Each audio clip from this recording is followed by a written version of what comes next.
في السبعينات العالم كله وقف مذهول. غوريلا تتكلم لغة الإشارات اسمها كوكو. الصحف حطوها على الأغلفة، شفناها تربي قطة وتبكي عليها وتعبر عن مشاعرها. وحتى الممثل الأسطوري روبن ويليامز لما زار كوكو شفناهم يضحكون وكانت تلعب بنظارته. روبن اللي كان يضحك الملايين لقى كائن يضحكه ويفهمه، واحنا كبشر حسينا اننا اخيرا كسرنا حاجز الصمت العظيم اللي يفصلنا عن باقي الكائنات. لكن ورا الكاميرات الحقيقة كانت أقل رومانسية. العلماء المستقلين اللي راقبوا كوكو لاحظوا شيء صادم. كوكو ما كانت تركب جمل، كانت تسوي حركات عشوائية، ومدربتها كانت تتدخل وتفسر هاي الحركات عشان تناسب القصة اللي العالم يبي يسمعها.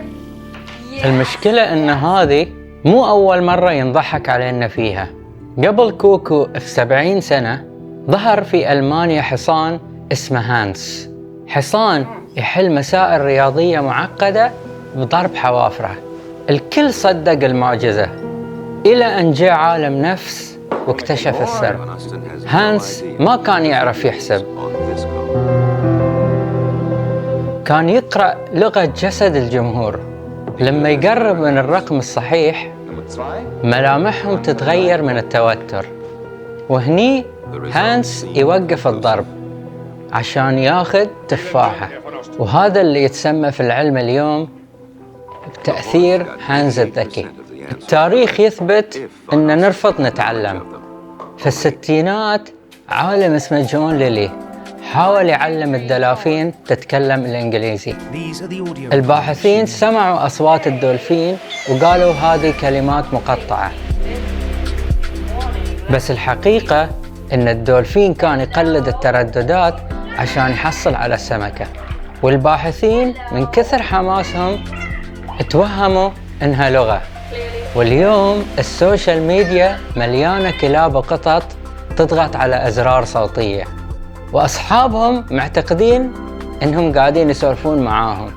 الآلية واحدة، حيوان يضغط سر ويحصل على مكافأة، لكن إحنا اللي نألف القصة. السر هني مو في ذكاء هذه الحيوانات، السر في عزلتنا العميقة، رغبتنا اليائسة كبشر في أن نلقى كائن ثاني يفهمنا.